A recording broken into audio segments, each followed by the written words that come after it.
that really cared about them again.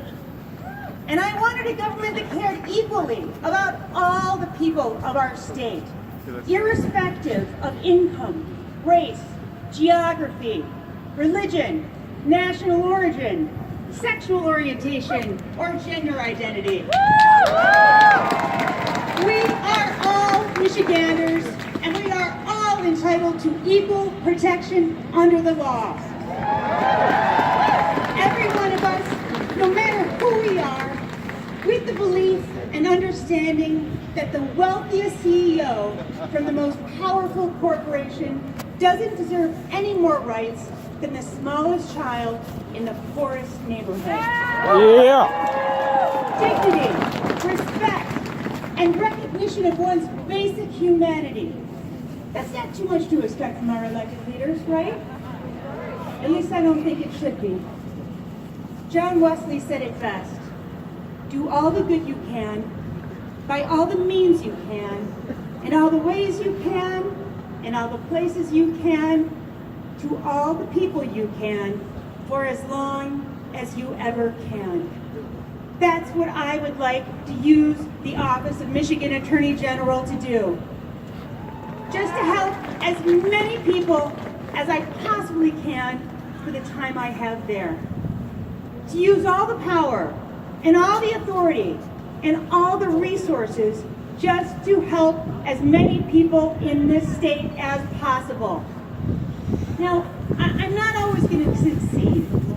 Sometimes I'll falter, sometimes I will fail, but this I will promise. I will always try to do the best I possibly can to bring justice to those who need it most.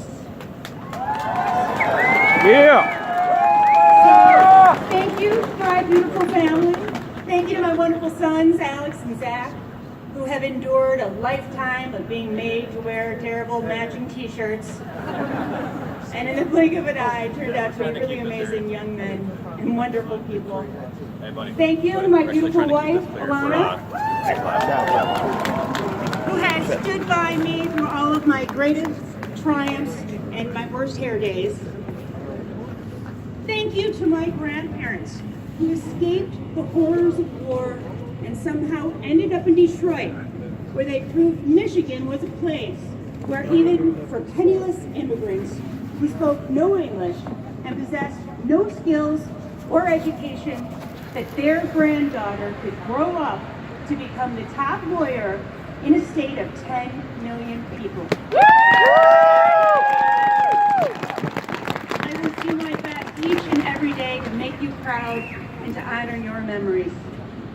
And lastly, thank you to the people of the state of Michigan for giving me the privilege and honor of standing up in a court of law and having the opportunity to say, Dana Nessel, appearing on behalf of the people.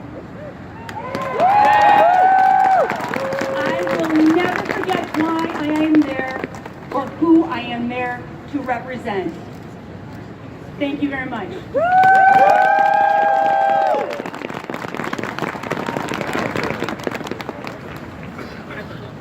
The next Secretary of State, Jocelyn Benson.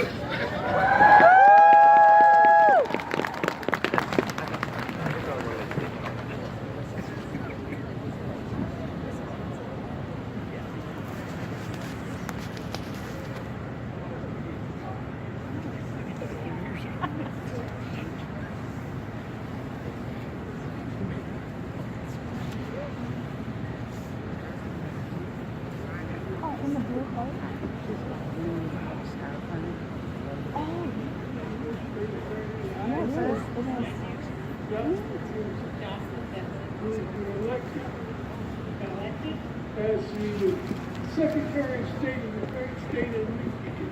Secretary of State of the great state of Michigan. And I will perform my duties And I will perform my duties to the best of my ability. to the best of my ability. So help me God. So help me God.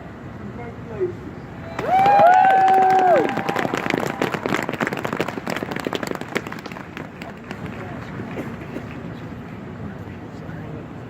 Pardon me.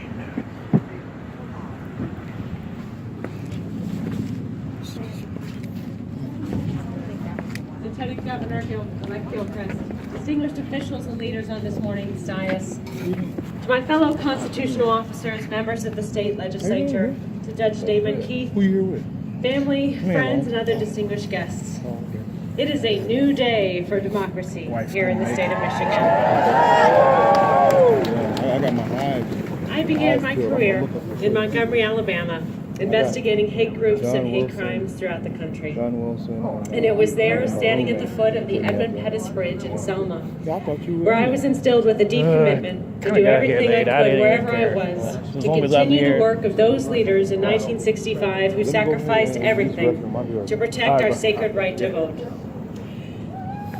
And now, as your Secretary of State, I will work every day to bring that same commitment as our state's chief election officer to protect your vote, your voice, and your democracy.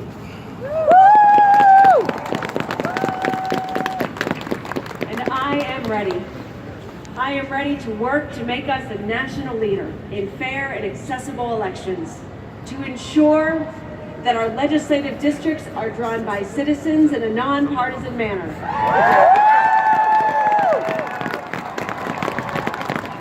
I am ready to secure our democracy and to work with all of you to take Michigan from worst to first in transparency, ethics, and accountability.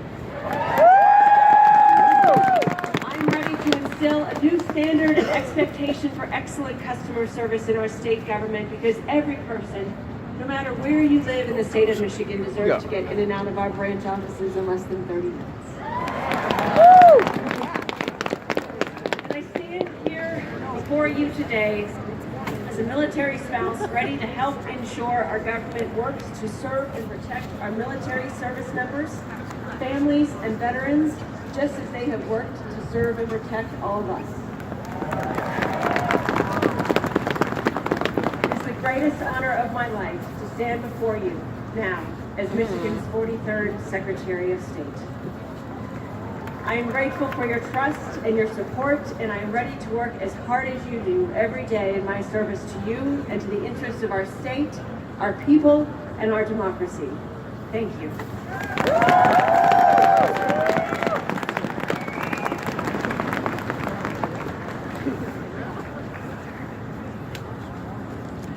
Next, Lieutenant Governor Garland Gilchrist.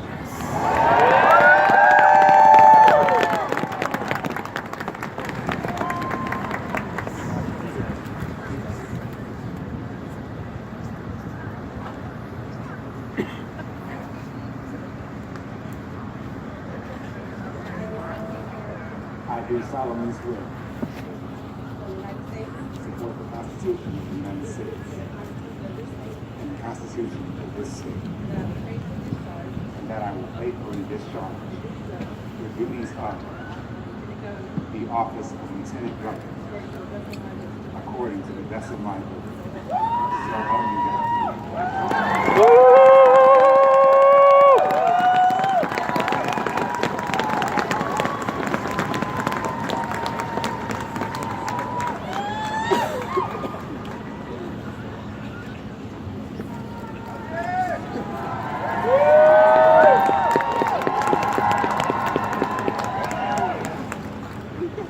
Good morning. Morning. My grandma Doris, a social studies teacher in Detroit, was the first person to teach me about democracy. When she walked me through the corridors of this great capital, I think about her as we stand upon these steps this morning. They are more than the pathway to the chambers of lawmaking and the halls of collaboration. They are the stopping points that we as Michiganders gather upon every few years to define the goals and promises our state will pursue. Platforms upon which we pause to examine our past from above as we look to the future ahead with open eyes and open hearts. Rungs of the ladders of aspiration that we climb day by day to make life better for all of the people who call Michigan home. It is with those people in mind my fellow Michiganders, that we stand here before you with open minds and open hands. From Flint to my hometown of Detroit. From Dexter to Delta County. Let us choose to lock arms and walk forward together in the spirit of peace and love, with one accord, into our shared and connected destiny. Let us choose to leave no cry for help unheard, no call for empathy unanswered, and no opportunity for collaboration on the table. Thank you to the millions of people who stepped up to participate in our democratic process by voting, volunteering, conversing, and caring about our state. We are all here thanks to you.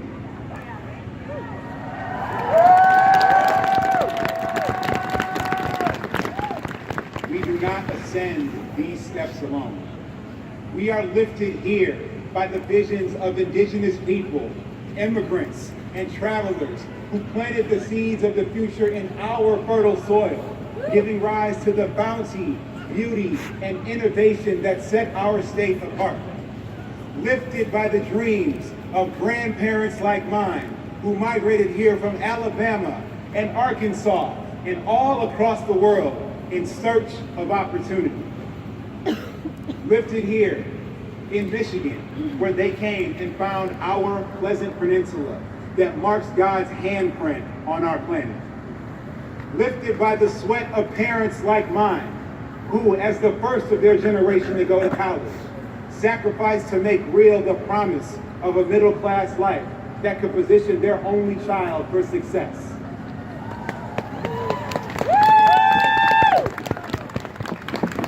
I come here alongside my beautiful wife, Ellen, who I cannot thank enough for being my motivator and my foundation. And my children, Garland and Emily, whose imaginations inspire me to want to enable the imagination and possibility that exists within every person in our state. Yes, we have big problems to solve and specific issues to address. And regardless of our political affiliations or sensibilities, it is up to all of us to participate in leadership and governance in Michigan. I stand here embodying a generation of Michiganders with fire in our bellies for what is possible going forward. That flame was lit by our ancestors and fanned by the technology and innovation that evolved as we came of age. Now, we are here, ready to listen, ready to serve, and ready to stand tall.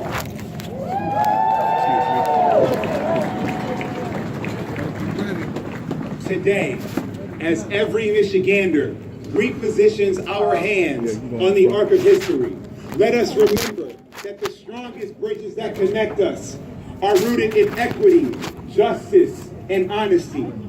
If we choose these values today and every day, we together will move Michigan forward and leave it better than we found it. Thank you. God bless you, and God bless the great state of Michigan.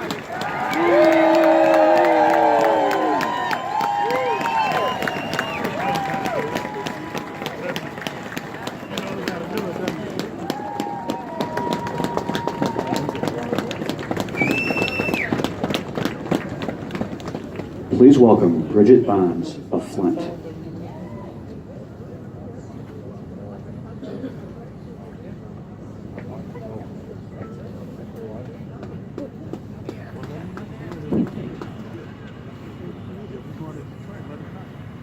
Hello, everybody, and Happy New Year. Happy New Year.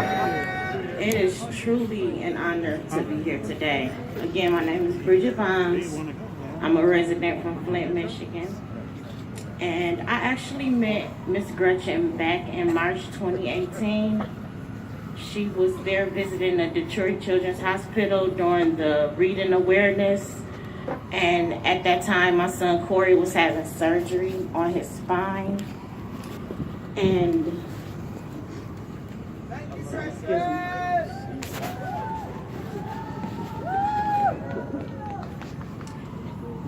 He's in the audience now. He's doing so much better. And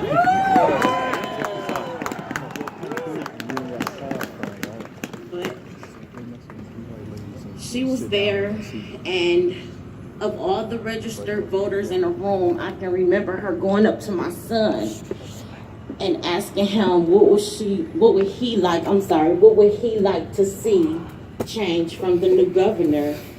And out of all the people in the room, the fact that she went up to my son, it touched my heart. It done something to me. So as I stand here thinking about that moment, it means so much to me.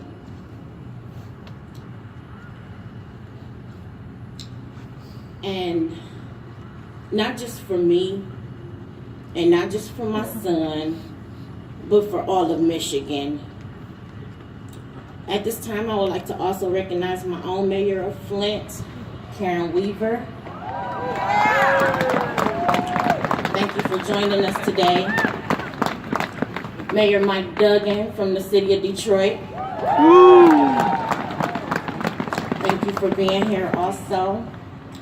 And I'd like to recognize 3 countywide elected officials who also listen to and work with the people they serve. Wayne County's prosecutors Kim Worthy. Macomb County Executive Mark Hackle. And Bay County Executive Jim Barcia. It is now my great honor to invite Justice Elizabeth Clement and Justice Richard Bernstein, who will administer the oath of governor, to elect a very beautiful and very special Miss Gretchen Withmor.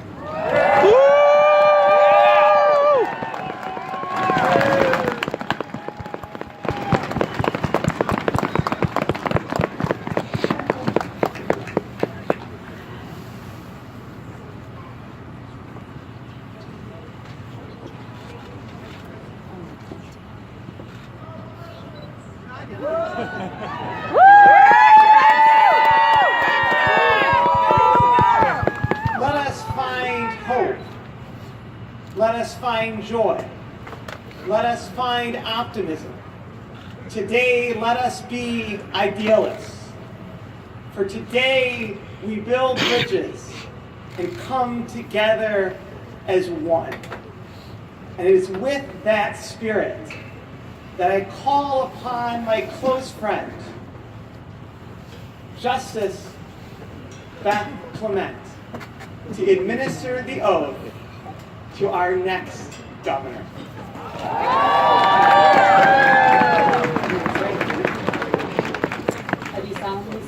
I do solemnly swear that I will support the Constitution of the United States that I will support the Constitution of the United States and the Constitution of this state, and the Constitution of this state, and that I will faithfully discharge and that I will faithfully discharge the duties of the office of governor the duties of the office of governor according to the best of my ability. according to the best of my ability. So help me God. So help me God.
I know you're awake now, right? My friends, my family, my fellow Michiganders, it is an incredible honor to be here with you today as the 49th governor of the great state of Michigan.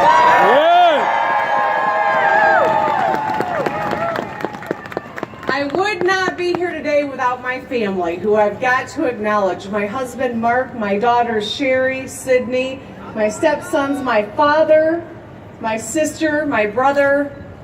Thank you all so much for your support, the sacrifices you've made over these 2 years, for inspiring me every single day. I love you.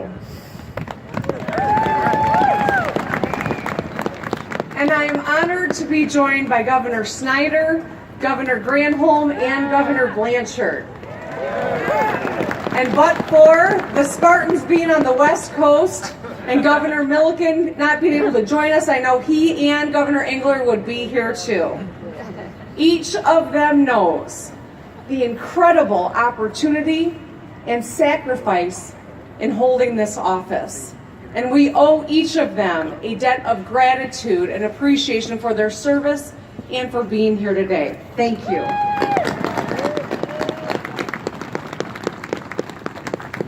As I think about the monumental task that lies ahead, another one of my predecessors comes to mind. Over 60 years ago, Governor G. Menon Williams, also known as Soapy Williams, a Democrat, worked with a Republican legislature and built the Mackinac Bridge. Now at that time, people believed that building a suspension bridge that long, it was not possible, they thought. Others thought politicians would not be able to put their differences aside and get it done. They even mocked it, calling it Soapy's folly. But leaders together from both parties and workers from across our state proved them all wrong. And in November of 1957, against the odds, the mighty Mac opened, and it connected our peninsulas, it connected our people, and it strengthened our economy. And most of all, it sent a powerful message to the world. Don't ever bet against Michigan.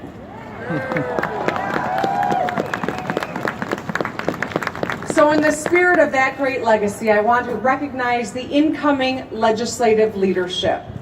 Senate Majority Leader Shirkey, Senate Democratic Leader Ananek, House Speaker Chatfield, and House Democratic Leader Gregg, and all of the members of the legislature who have joined us here today.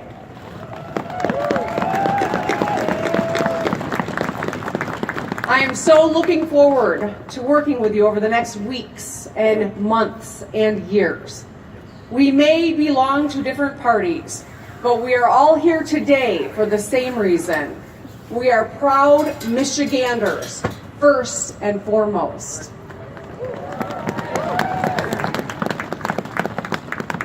And we owe it to the people we serve to cast partisanship aside, to roll up our sleeves, and to build bridges together.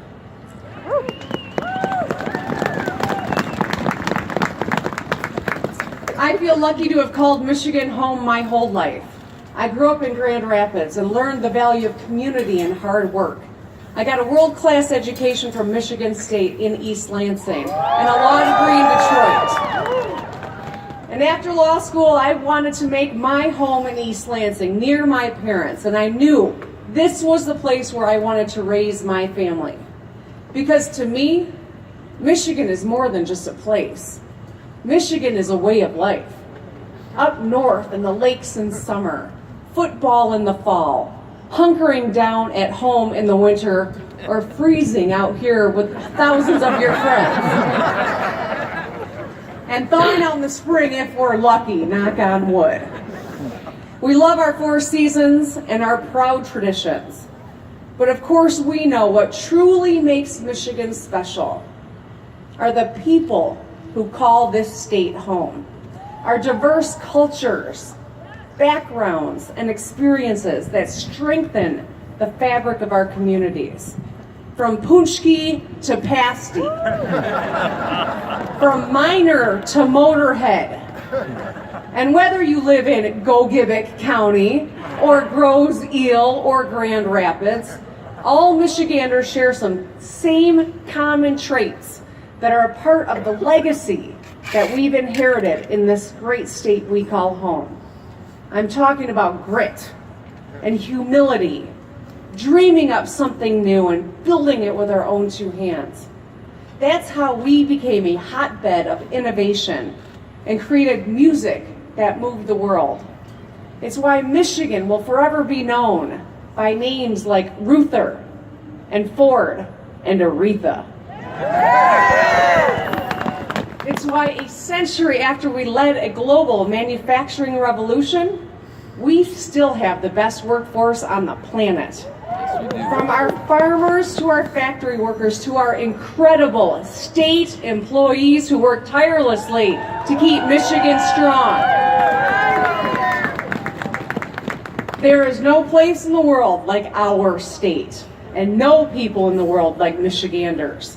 And no question that Michigan has as much God-given potential as any place on earth. Yeah, you can go ahead and clap for that. I see you watching, so please.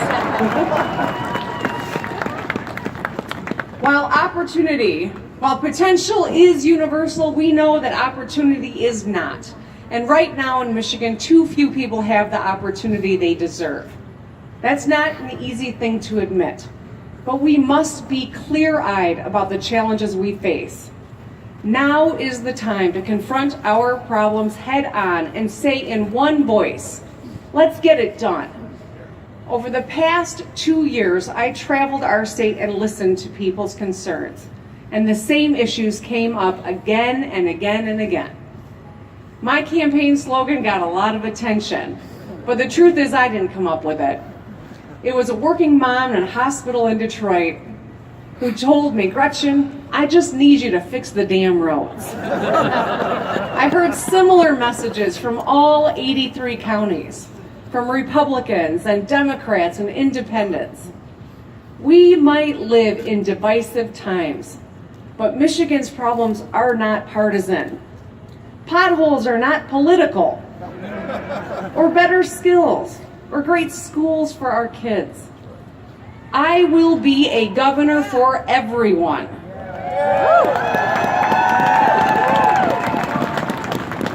And I am committed to working across party lines to ensure that all Michiganders have opportunity. That means rebuilding our roads and bridges, cleaning up our water, and ensuring that everyone gets the education and skills they need to get a good paying job. These issues affect us all. These things are the foundation of secure families, strong communities, and a more prosperous state. None of us can afford to compromise Michigan's economic future because we won't compromise with one another. Let me say that again.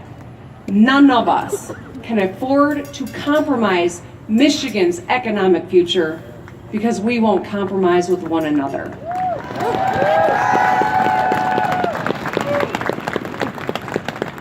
Divided government might make solving problems harder, but not impossible. We need to come together now, not as Democrats and Republicans, but as Michiganders. So let's fix our roads and be the state that is not paralyzed by partisanship, but works together. Let's create the blueprint for rebuilding Michigan's and this United States crumbling infrastructure, and we'll be the blueprint right here in Michigan. Let's show the rest of the country how to solve America's literacy crisis and show them what good government actually looks like.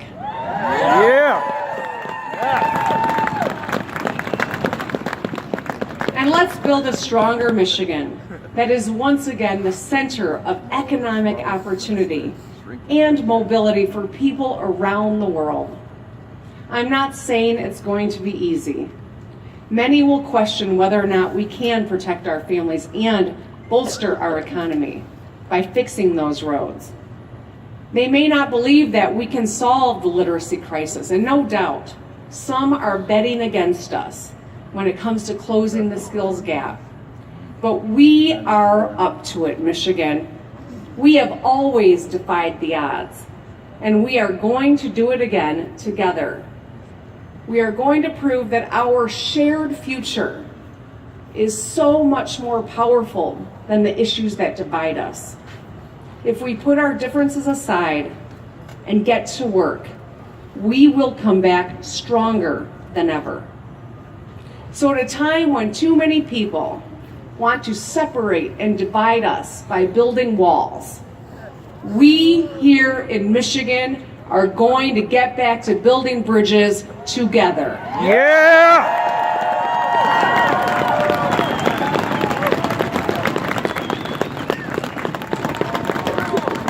I know I didn't get here on my own.